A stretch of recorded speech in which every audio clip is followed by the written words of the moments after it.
अस्सलाम वालेकुम, आदाब, नमस्कार दोस्तों, कैसे हैं आप सब? उम्मीद करते हैं कि आप सब लोग खैरियत से होंगे, ठीक होंगे, जहाँ होंगे स्वस्थ होंगे, मस्त होंगे, अपने परिवार के साथ खुश होंगे।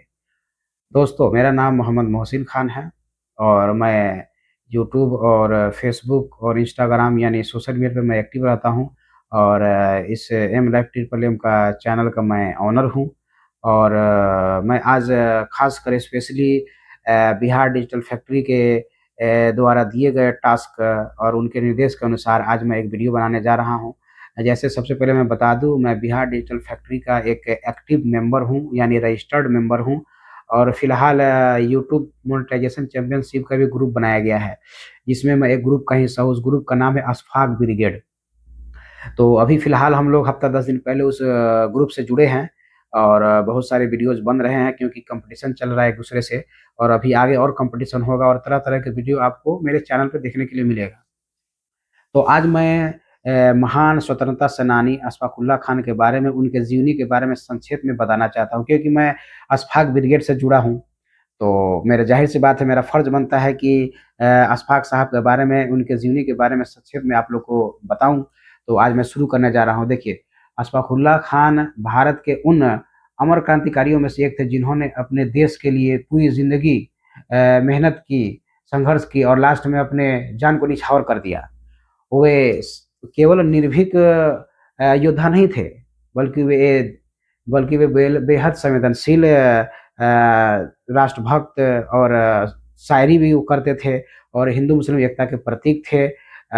उनका जीवन साहस, त्याग, बलिदान और देश प्रेम के लिए अद्भुत मिसाल है। अशफ़ाक़ुल्लाह खान का जन्म 22 अक्टूबर 1900 ईस्वी को शाहजहाँपुर में हुआ और उनके पिता का नाम शफ़ीक़ुल्लाह खान और उनके माता का नाम मजहरुन्निसा बेगम था। वे एक मुस्लिम परिवार से बिलॉन्ग करते थे, पठान बिरादरी से। वे अपने परिवार में सबसे छोटे थे और वे बचपन से बहुत ही तेज़, चालाक, समझदार थे और देश की परिस्थितियों में बहुत संवेदनशील थे। जब वे स्कूल में पढ़ रहे थे, तो उस टाइम अंग्रेज़ों के खिलाफ देश के बहुत सारे जवान क्रांतिकारी ने जंग छेड़ दिया और बहुत मतलब लड़ाई शुरू हो गया और उनका बचपन का वक़्त था, स्कूल में पढ़ रहे थे। तो अंग्रेज़ों का वो मतलब ये बहुत जैसे तानाशाही यानी बहुत सारा अत्याचार उन्होंने अपने आँखों से देखा, बहुत सारा, बहुत लोगों को परेशान किया गया, तंग किया गया, सताया गया भारतीयों को, उनको बहुत तकलीफ़ हुआ और उनको अंग्रेज़ों से बहुत ज़्यादा नफ़रत हो गई। धीरे-धीरे वो बड़े होते गए, धीरे-धीरे उन्होंने एक अपना एक संगठन बनाया, दोस्तियारी बनाया तो जब तब उनसे रामप्रसाद बिस्मिल से मुलाकात हुई। हालाँकि रामप्रसाद बिस्मिल शुरू में संदेह करते थे यानी इन पे विश्वास नहीं करते थे कि हाँ, एक अच्छा आदमी नहीं है, सही है, इस पे विश्वास करना ठीक नहीं है। लेकिन धीरे-धीरे उन दोनों में बहुत ही अच्छी, गहरी और मजबूत मित्रता हो गई। तो दोनों ने मिलकर धीरे-धीरे एक बहुत ही अच्छा एक आपसी ग्रुप बनाया और अपने साथ कई राष्ट्रभक्त और देशभक्त को अपने साथ जोड़ा और संगठन को मजबूत किया लड़ाई लड़ने के लिए अंग्रेज़ों के खिलाफ। जब असहयोग आंदोलन वापस लिया गया, तो उस टाइम बहुत सारे जवानों के साथ-साथ अशफ़ाक़ुल्लाह खान भी निराश हुए कि मतलब कि सिर्फ़ शांतिपूर्ण से अंग्रेज़ों से मुक्ति नहीं मिल सकती है, बल्कि लड़ाई करना पड़ेगा, उसके लिए तैयारी करनी पड़ेगी।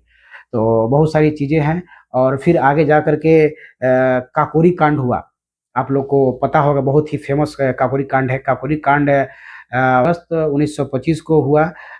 जैसे लखनऊ के आस-पास में ही काकोरी रेलवे स्टेशन है। वहाँ से अंग्रेज़ों की रेल गुज़रती है सरकारी खजाना लेकर के।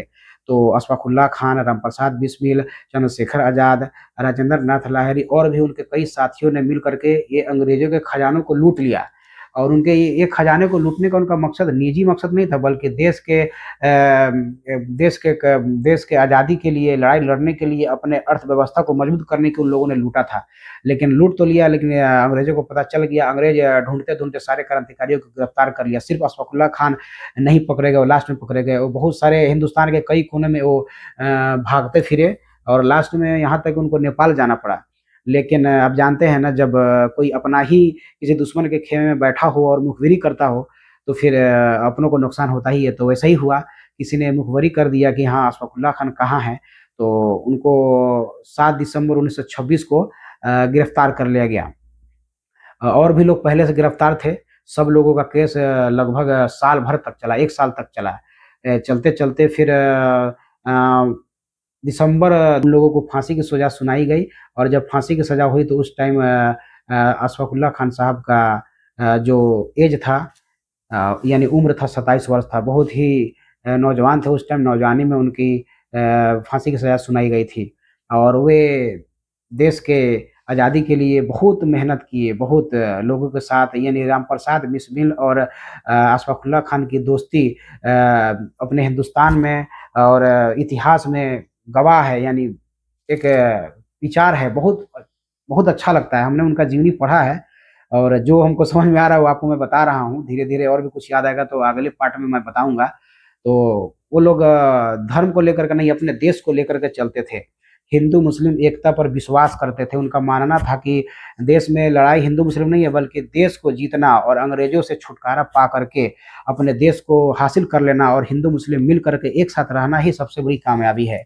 और उनका बहुत अच्छा विचार था, हिंदू-मुस्लिम एकता का बहुत अच्छा विचार था और सब लोग के साथ मिलकर रहते थे। उनके और भी कई साथी थे, यानी अभी फ़ेमस हैं रामप्रसाद बिस्मिल और भी बहुत करे कई साथी होंगे जिनका मैं कुछ नाम बताया हूँ और भी बहुत लोग होंगे जो नहीं पता है, लेकिन जो उस टाइम आगे थे उनका नाम आज तक चल रहा है। उनके नाम पे देश में स्कूल रोड, अस्पताल और भी बहुत सारे जगहों पे उनका नाम है अशफ़ाक़ुल्लाह खान साहब का। आज भी उनका बलिदान भारत देश में याद किया जाता है, इतिहास के पन्नों में दर्ज है।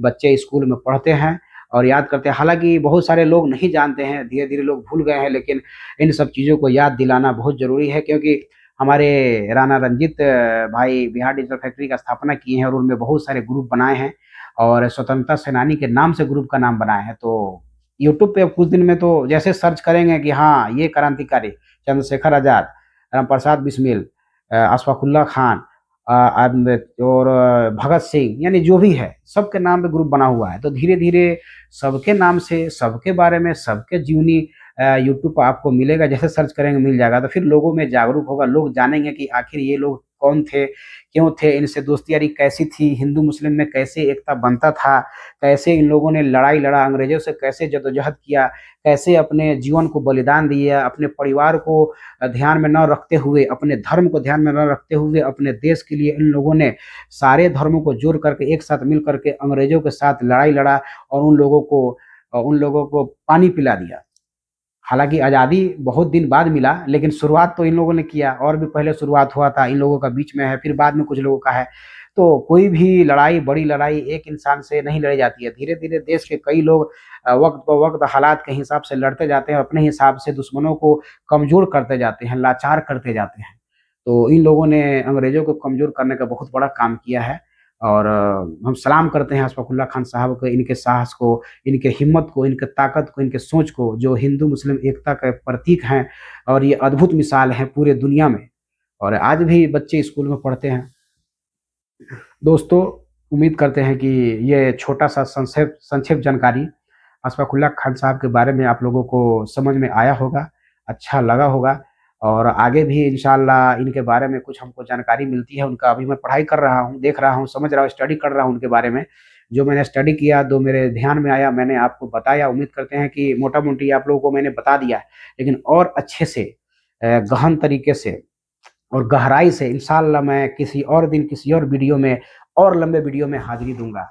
एक छोटा-सा वीडियो है, मेरे लिए छोटा ही है, आप लोग के लिए कहीं बड़ा होगा।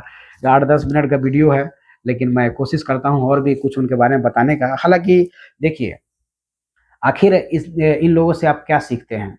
आजकल का ऐसा दौर है कि हिंदू-मुस्लिम में लोग नफ़रत करवा दे रहे हैं। यहाँ तक कि एक गाँव में हैं और बगल में ही कोई हिंदू भाई है, तो उससे लोग लड़वा दे रहे हैं। किसी और गाँव के लोग, कहीं और के रहने वाले आकर के लड़वा दे रहे हैं, हिंदू-मुस्लिम कर दे रहे हैं। बहुत सारा चीज़ बहुत दुनिया बदल गया है, पहले की तरह अब दुनिया नहीं रह गई है। पहले जिस तरह से हिंदू-मुस्लिम में लोगों में एकता था, देश के लिए लोग मिल कर के, समर्पित होकर के दुश्मनों के खिलाफ खड़े हो जाते थे, लड़ते थे, अब वो बात नहीं है, बहुत कमज़ोर हो गया है स्थिति। उम्मीद करते हैं कि बिहार डिजिटल फैक्ट्री के द्वारा जो मुहिम चलाया जा रहा है, यानी समझिए कि मल्टीटास्क है और मल्टी बेनिफिट है। लोगों का रोज़गार भी मिलेगा, लोगों को जानकारी भी मिलेगी, लोग मतलब इंटरेस्टेड होंगे, लोग के अंदर साहस पैदा होगा। बहुत सारे फ़ायदे हैं बिहार डिजिटल फैक्ट्री का जो मुहिम चल रहा है ना, बहुत सारे फ़ायदे हैं। तो मेरा कहना ये है कि आज का दौर इतना खराब हो गया है कि लोगों को मिल-जुल कर रहना चाहिए। देश कहाँ जा रहा है, इसके बारे में सोचना चाहिए। अर्थव्यवस्था हमारे देश का कहाँ गया है, इसके बारे में सोचना चाहिए, ना कि आपस में लड़ना है, झगड़ना है। देश में बहुत बदहाली होती जा रही है दिन-ब-दिन। तो मैं उम्मीद करता हूँ कि जितने मेरे हिंदू भाई हैं और भी सिख भाई, ईसाई भाई, मुस्लिम भाई, सब लोग आपस में मिलकर रहें। सीखिए इन लोगों से, अशफाक़ुल्लाह खान, रामप्रसाद बिस्मिल, चंद्रशेखर आज़ाद, राजेंद्र नाथ लाहिरी और भी बहुत सारे स्वतंत्रता सेनानी थे उस समय के, जो आपस में मिल कर के अंग्रेज़ों के खिलाफ लड़े और अपने देश को मजबूत किए और अंग्रेज़ों को कमज़ोर किए। तभी जाकर के धीरे-धीरे आज़ादी हम लोग को 1947 में मिली है। तो मिल-जुल के रहना चाहिए और मिल-जुल के एकता में ही बल है। अगर हम लोग एकता से रहेंगे, तो कोई और देश हम लोगों के ऊपर आँख नहीं उठा पाएगा। क्योंकि अगर एकता नहीं होगा, अगर अगल-बगल के कंट्री या दुनिया के किसी भी देश अगर जानेंगे कि हिंदुस्तान में सब आपस में ही लड़ता है, झगड़ता है, वहाँ एकता ही नहीं है, हिंदू, मुस्लिम, सिख, ईसाई भाई-भाई नहीं है, अब वो पहले वाला ज़माना नहीं रह गया। अंग्रेज़ भी वो सब तो अंग्रेज़ ही हैं, इंग्लैंड या अमेरिका या कहीं जो भी है, जो हमारे देश पर राज किए हैं 1947 के पहले। आज तो लोग देखते होंगे कि देखो, आज इन लोगों का बहुत बुरा हाल हो गया है, जो उस टाइम इन लोगों का एकताई था, अब नहीं रह गया है। तो वो लोग भी किसी न किसी ज़रिए से कोशिश करेंगे हावी होने के लिए अपने देश पर।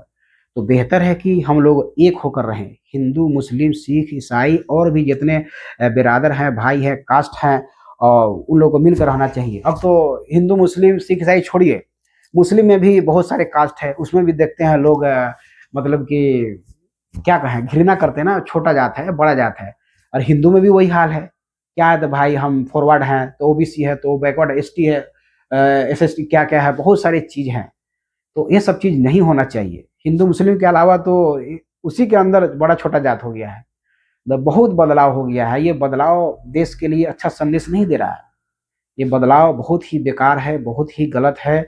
हम लोगों को जात-पात से उठ करके, ना तो छोटा जात, ना तो बड़ा जात, ना तो हिंदू, ना तो मुस्लिम, ना तो सिख, ना तो ईसाई, कुछ भी नहीं। बस एक ही इंडियन, भारतीय।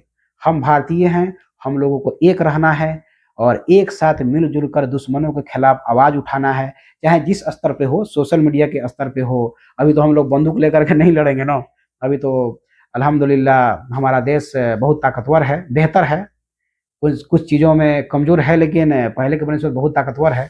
तो जो हो सकता है सोशल मीडिया पे हम लोग बात अपना रख सकते हैं, कह सकते हैं, सरकार को सजेशन दे सकते हैं, यहाँ तक कि सरकार को ललकार भी सकते हैं कि ऐसे नहीं, ऐसे होना चाहिए।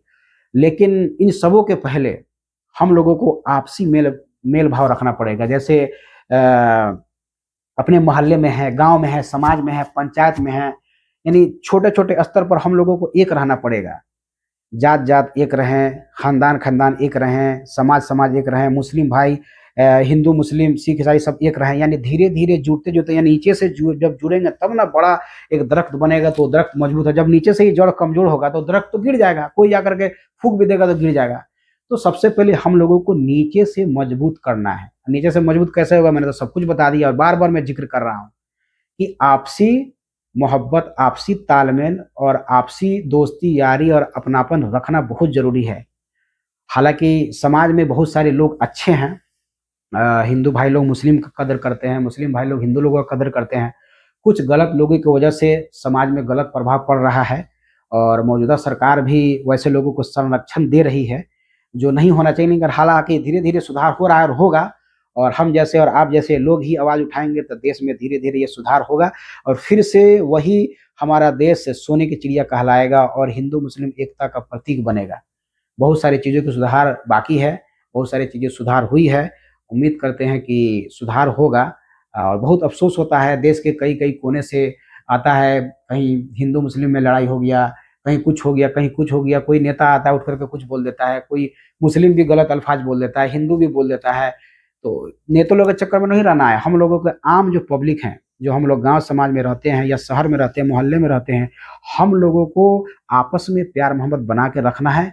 नेता जो बोले उसको इग्नोर कीजिए। वो देश के लिए अगर बेहतर कर रहा है तो हाँ भाई ठीक है, गलत कर रहा है तो आवाज़ उठाइए, ऐसे नहीं ऐसे, सजेशन दीजिए, ललकारिए, लेकिन आपस में मिलकर रहिए। अब जैसे किसी भी धर्म का हो, अगल-बगल गाँव में हो, पंचायत में हो, शादी-ब्याह होता है, कोई भी पार्टी फंक्शन होता है, तो एक-दूसरे के शादी-ब्याह में लोग जाते, आज भी जाते हैं। लेकिन नफ़रत का जो होता है ना बढ़ोतरी, वो हुआ है, जो नहीं होना चाहिए। तो उम्मीद करते हैं कि आप लोगों को ये मेरी बात समझ में आई होगी और अच्छा लगा होगा। और हमने अशफ़ाक़ुल्लाह खान साहब के बारे में पूरी जीवनी तो विस्तार से नहीं बता पाया, जितना मेन पॉइंट था लगभग मैंने बता दिया है और उम्मीद करते हैं कि आप लोगों को ज़रूर अच्छा लगा होगा। और बहुत सारे पॉइंट हैं, बहुत सारे उनकी कहानी है जो अभी छूटी हुई है, मैं स्टडी कर रहा हूँ। इंशाअल्लाह जब स्टडी कंप्लीट हो जाएगी तो फिर मैं किसी और दिन किसी और पार्ट में नए वीडियो ला कर के पेश करूँगा। इससे छोटा वीडियो हो सकता है, बड़ा भी हो सकता है, बोलने के ऊपर है क्योंकि ये स्क्रिप्टेड नहीं है। मैंने कुछ स्टडी किया है, फिर उसके बाद में मैं अपनी बात को रख रहा हूँ। आप लोग समझ सकते हैं। तो मैं बिहार डिजिटल फैक्ट्री का दिल से और दिल की गहराइयों से बहुत-बहुत शुक्रिया अदा करता हूँ कि उन्होंने एक नौजवानों को नया प्लेटफ़ॉर्म दिया है। बिहार डिजिटल फैक्ट्री की स्थापना करके, चाहे वो यूट्यूब के ज़रिए हो या फ़ेसबुक या किसी भी सोशल मीडिया के प्लेटफ़ॉर्म के ज़रिए हो, उन्होंने रोज़गार का एक अवसर दिया है और लोग काफ़ी जुड़ रहे हैं। बहुत सारे रजिस्टर्ड मेंबर हो गए हैं, रजिस्टर्ड मेंबर नहीं रहते हुए भी उस पर काम कर रहे हैं और अभी मोनेटाइज़ेशन चैंपियनशिप में भी लोग हिस्सा बने हुए हैं, उस पर भी काम चल रहा है। आए दिन न्यूज़ आता रहता है, राणा रंजीत भाई छोड़ते रहते हैं, हम लोग देखते रहते हैं। हम लोग तो खैर बाहर रहते हैं गल्फ़ में और इंडिया में लोग रहते हैं, वहाँ भी वो लोग रेगुलर देखते रहते हैं। हम लोग तो बस वीडियो ही देख करके समझ सकते हैं, जो सामने रह रहे हैं लाइव उनका बात अलग है। तो बहुत सारी चीज़ें हैं, बहुत सारे फ़ायदे हैं बिहार डिजिटल फैक्ट्री के और राणा रंजीत भाई के द्वारा ये बनाया गया बिहार डिजिटल फैक्ट्री का उद्देश्य क्या है आप लोग अच्छी तरह जानते हैं और जान चुके हैं और आगे भी तफ़सील से बताया जाएगा। आप जब यूट्यूब पे सर्च करेंगे बिहार डिजिटल फैक्ट्री तो बहुत सारे वीडियोज़ आपको सामने मिलेंगे, उनके बारे में पढ़िए, समझिए और जुड़िए। क्योंकि ये प्लेटफ़ॉर्म आगे बढ़ने के लिए कामयाब अगर आप इच्छुक हैं, इंटरेस्टेड हैं, रेगुलर आप सोशल मीडिया पे काम करना चाहते हैं, आगे बढ़ना चाहते हैं, अर्निंग करना चाहते हैं, आप अपने देश से आप विदेश से या किसी और स्टेट से अपने घर लौटना चाहते हैं और अपने घर परिवार के साथ रह करके 2 पैसे कमा करके अपने परिवार को पालना-पोसना चाहते हैं, तो आप ये सोशल मीडिया पे एक्टिव होइए। ऐसा एक्टिव होइए कि आपको कमाने का रास्ता खुल जाए और पैसे आने लगें। तो कोशिश जारी है, संघर्ष जारी है। हमारे साथ हमारे टीम के, हमारे ग्रुप के जितने भी मेंबर हैं, सब लोग जुड़े हुए हैं, सब लोग मेहनत कर रहे हैं, सब लोग स्ट्रगल कर रहे हैं, सबका संघर्ष जारी है। उम्मीद करते हैं कि सब लोगों का संघर्ष कामयाब होगा और हम लोग एक दिन ज़रूर कामयाब होंगे। अभी तो हम लोग लगभग 6-7 महीना से स्ट्रगल कर रहे हैं, मेहनत कर रहे हैं। यूट्यूब, फेसबुक, इंस्टाग्राम यानी सोशल मीडिया पे एकदम पूरी एक्टिव है। चाहे फ़ोटो की शक्ल में हो, टेक्स्ट की शक्ल में है, वीडियो की शक्ल में हो, शॉर्ट वीडियो, लॉन्ग वीडियो जो भी हो, सब कुछ हम लोग डाल रहे हैं, पब्लिक के लिए पेश कर रहे हैं। और धीरे-धीरे वीडियो बनाने का हम लोगों को धीरे-धीरे एक्सपीरियंस हो रहा है, चाहे कैमरे के सामने आकर के बोलने के लिए या फिर जो हेजिटेशन होता है, वो चीज़ धीरे-धीरे दूर हो रहा है, बोलने की शैली भी बदल रही है। तो धीरे-धीरे चेंजिंग होता है, कोई चाहेगा कि एक बार में हम बहुत अच्छा से बैठ कर के एकदम बोलने लगे कोई दिक्कत ना हो, तो ऐसे नहीं होता है। आपको आना पड़ेगा कैमरे के सामने, बोलना पड़ेगा, खड़े होना पड़ेगा, अपने ओरिजिनल आवाज़ में, अपने ओरिजिनल वीडियो में, पब्लिक के सामने अपने बात को रखना पड़ेगा, तब जाकर के आपको धीरे-धीरे एक्सपीरियंस होगा और आपके जो भी अंदर कमी है, वो धीरे-धीरे सुधार होगा, अपने आप सुधार आप खुद कैच कर लेंगे कि नहीं, ये वीडियो बना है, इसमें ये कमी है, तो अगली वीडियो में वो कमी आपको सुधर जाएगी। फिर जब वो अगली वीडियो बनाएँगे, तो फिर उसके बाद अगर कोई और वीडियो होगा, तो उसमें पता चलेगा नहीं, इसमें तो ये सुधार हो गया, लेकिन एक और सुधार होना चाहिए। यानी ऐसे बैठना चाहिए या ऐसे रखना चाहिए या फेस ऐसे रखना चाहिए या हमको थोड़ा ज़ोर से बोलना चाहिए या धीरे बोलना चाहिए। बहुत सारी चीज़ें हैं। आप जब तक सोशल मीडिया पे एक्टिव नहीं होंगे, अपने ओरिजिनल कंटेंट नहीं बनाएँगे, खुद से अपना वीडियो नहीं बनाएँगे, अपना ऑडियो नहीं बनाएँगे, तब तक आपको समझ में नहीं आएगा कि आपके अंदर क्या सुधार करना है। ये स्कूल नहीं है कि हाँ, किताब लाए और पढ़ा दिए कि हाँ बाबू पढ़ लो, ये है टास्क याद कर लो हो गया। नहीं, ये याद करने वाला चीज़ नहीं है। आपको डेली, रेगुलर, हमेशा आपको कैमरे के सामने बैठ कर के, खड़े होकर के, जहाँ मर्ज़ी वहाँ, बस कैमरे के सामने रहना है।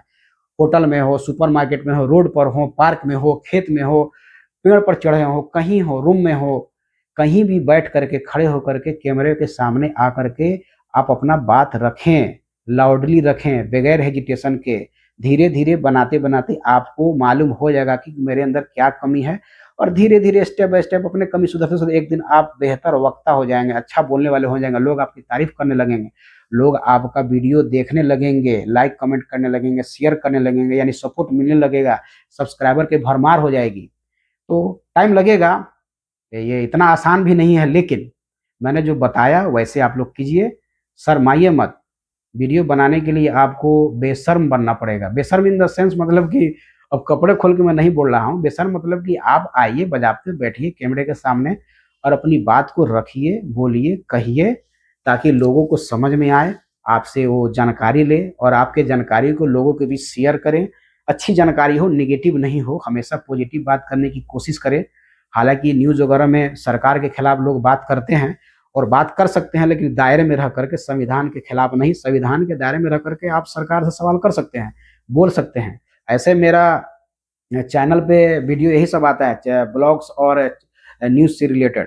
तो धीरे-धीरे मैं अपने न्यूज़ और ब्लॉग में सुधार कर रहा हूँ, बोलने की शैली चेंज कर रहा हूँ, टॉपिक भी थोड़ा चेंज कर रहा हूँ और नेगेटिविटी को कम कर रहा हूँ, पॉजिटिविटी ज़्यादा ला रहा हूँ, मतलब धीरे-धीरे सुधार कर रहा हूँ। और उम्मीद करते हैं कि आप लोग वीडियो पूरा देखे होंगे और मेरी बात समझ में आई होगी और अशफाकुल्लाह खान का जो मैंने जीवनी बताया संक्षेप में, वो भी आप लोगों को समझ में आया होगा और याद हो गया होगा।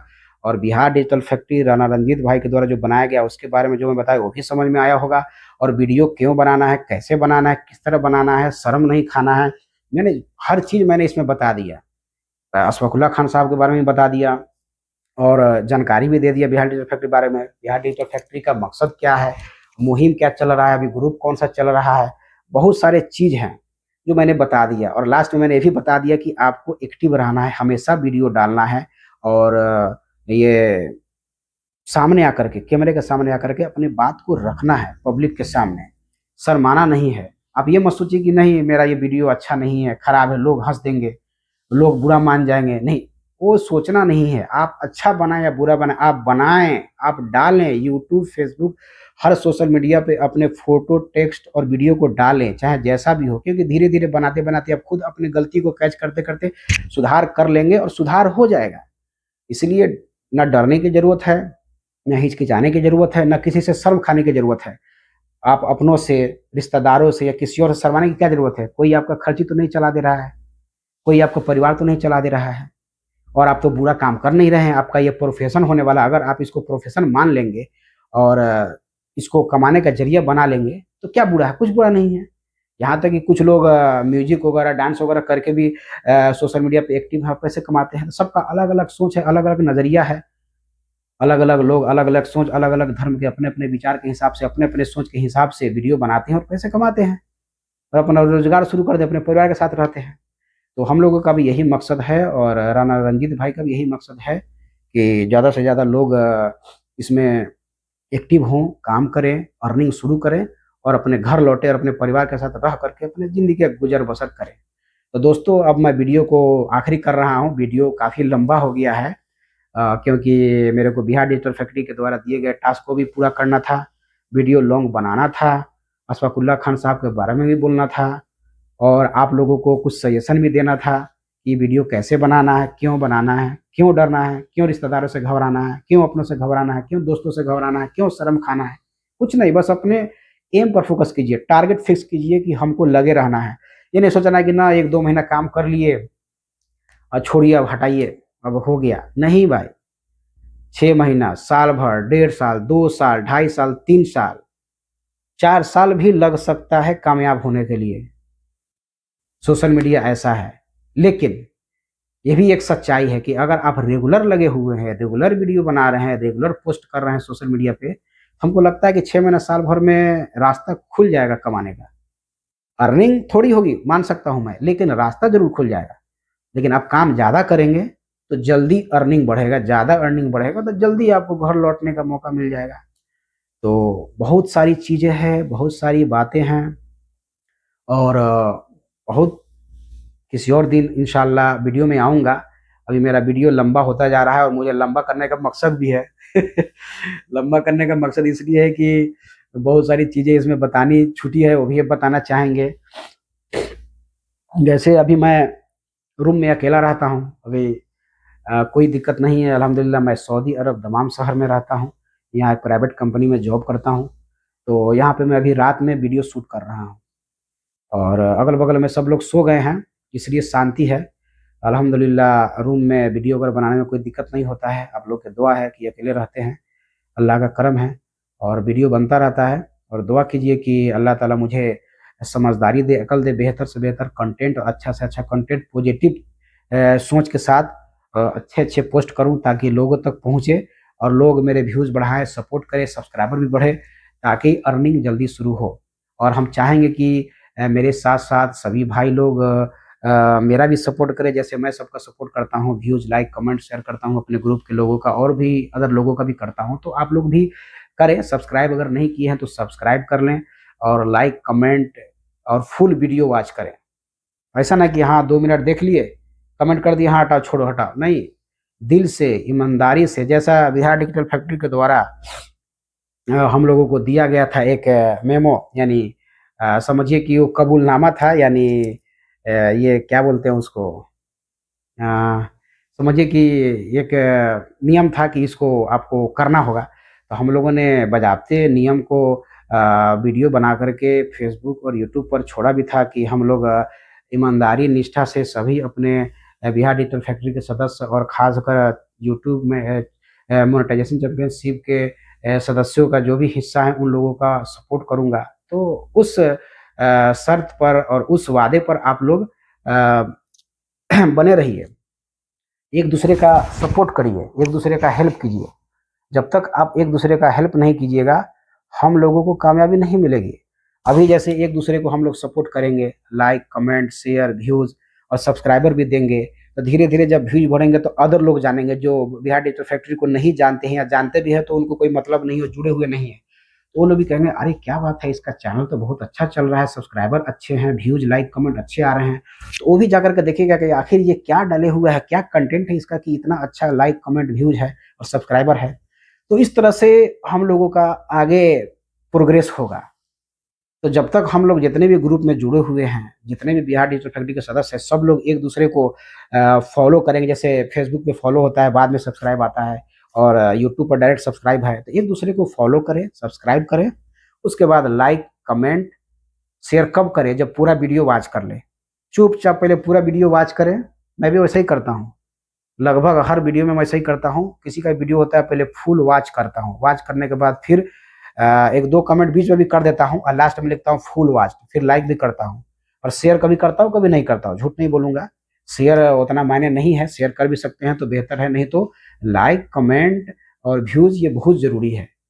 तो एक-दूसरे का सपोर्ट ही सबसे बड़ा कामयाबी है। हम लोग जब तक एक-दूसरे का सपोर्ट नहीं करेंगे, जो बिहार डिजिटल फैक्ट्री के सदस्य नहीं हैं, जो नहीं जानते हैं, जो अनजान हैं, उन लोगों को अगर हम लोगों का चैनल उनके सामने जाता है, जैसे यूट्यूब स्क्रॉल कोई करता है, शॉर्ट्स आते हैं या लॉन्ग वीडियो भी आते हैं, तो आता कैसे है? तो हम लोग अगर एक-दूसरे को लाइक करेंगे, व्यूज़ ज़्यादा देंगे तो यूट्यूब सपोर्ट करेगा, तो वीडियो को आगे बढ़ाएगा। यानी जो हम लोगों को नहीं जानते हैं, बिहार डिजिटल फैक्ट्री को नहीं जानते हैं, यहाँ तक कि बिहार को भी नहीं जानते हैं, जो फॉरेनर हैं, उनको समझ में नहीं आता है कि बिहार क्या है, वो जानते हैं कि इंडिया है। हो सकता है कि वहाँ भी पहुँच जाए, हालाँकि हिंदी में हम लोग बनाएँगे तो हो सकता है कि थोड़ा वो व्यूज़ करे। अगर ट्रांसलेट वगैरह का भी ऑप्शन होता है, कि अभी फ़ेसबुक, इंस्टाग्राम पे तो मैं देखा हूँ अभी इसमें भी ऑप्शन होता है यूट्यूब में, तो सब धीरे-धीरे हम लोग सीखेंगे, करेंगे, तो लोग भी देख सकते हैं। तो कोशिश ये करना है कि हम लोगों को वीडियो ज़्यादा से ज़्यादा व्यूज़ करना है, लाइक, कमेंट करना है, ताकि यूट्यूब वाला हम लोगों को सपोर्ट करे और हम लोगों के वीडियो को अनसब्सक्राइबर के पास भेजे, दूसरे कंट्री में भेजे, दूसरे स्टेट में भेजे। वो लोग मजबूरन व्यूज़ करें, कहें कि अरे इसका फॉलोवर कितना अच्छा है या सब्सक्राइबर कितना अच्छा ज़्यादा है, इसके व्यूज़ बड़े अच्छे आ रहे हैं, इसके लॉन्ग वीडियो में इतने व्यूज़ हैं। तो वो लोग मजबूरन उस वीडियो को क्लिक करेंगे, देखेंगे और वो लोग भी सब जैसे क्लिक करेंगे 2-4 मिनट अगर रुक जाए, मान लीजिए कि मेरा लंबा वीडियो है, इसी में अगर 2-4 मिनट रुक गए तो हो जाता है, कुछ ना कुछ तो फ़ायदा मिलेगा ना। मान लीजिए 500 बंदे ही लाइक व्यूज़ कर लिए, बहुत है। तो सीधा बात है कि सबसे पहले बिहार डिजिटल फैक्ट्री के जितने मेंबर हैं, सब लोग एक-दूसरे को सपोर्ट करें, जैसा मैं बताया हूँ। जब तक आप एक-दूसरे को सपोर्ट नहीं करेंगे, यूट्यूब हम लोग को सपोर्ट नहीं करेगा। हम लोग एक-दूसरे को सपोर्ट करें, फिर यूट्यूब हम लोग को आगे बढ़ाएगा, सपोर्ट करेगा, फिर अदर आदमी भी हम लोगों को सपोर्ट करेंगे, लाइक, कमेंट, शेयर करेंगे, व्यूज़ करेंगे और हम लोग आगे बढ़ेंगे। दोस्तों, वीडियो बहुत लंबा हो गया, अब मैं अपनी बात को ख़त्म करना चाहूँगा इस बात पर कि अ, जैसे बहुत सारे शायर हैं, जैसे सरफ़रोशी की तमन्ना अब हमारे दिल में है, देखना है ज़ोर कितना बाजुए कातिल में है। दोस्तों बहुत-बहुत शुक्रिया, बहुत-बहुत धन्यवाद। आप लोग चैनल को ज़रूर सब्सक्राइब कीजिए और पूरा वीडियो वॉच कीजिए और लाइक कमेंट भी कीजिए, शेयर भी कीजिए और सब्सक्राइब नहीं किए तो सब्सक्राइब भी कर लीजिए। और फेसबुक पे भी आप लोग जा सकते हैं, इंस्टाग्राम पे जा सकते हैं, यूट्यूब के आप प्रोफाइल में जब जाएँगे तो वहाँ फेसबुक का भी लिंक मिलेगा और इंस्टाग्राम का भी लिंक मिलेगा, वहाँ जाएँ, क्लिक करें, वहाँ जा कर के मुझे फ़ॉलो करें और मेरे पोस्ट पर जाकर के लाइक कमेंट करें। एक-दूसरे को हर प्लेटफ़ॉर्म पे एक-दूसरे को सपोर्ट करना है, तभी जाकर के हम लोग आगे बढ़ेंगे। तो दोस्तों मैं अब अलविदा कहना चाहता हूँ। उम्मीद करता हूँ कि आप सबको मेरी बात समझ में आई होगी। काफ़ी लंबा वीडियो है। टास्क भी कंप्लीट करना था, आप लोगों को सजेशन भी देना था, अशफ़ाक़ुल्लाह खान साहब के बारे में भी बताना था, बिहार डिजिटल फैक्ट्री के बारे में बताना था। लगभग मैंने मिला-जुला करके सब मर्ज करके एक बार आप लोगों के बीच पेश कर दिया। उम्मीद करते हैं कि आप लोगों को अच्छा भी लगा होगा, कि समझ में भी आया होगा और इंशाअल्लाह हमारे बोले हुए बात और अल्फ़ाज़ से भी आप लोगों को फ़ायदा होगा।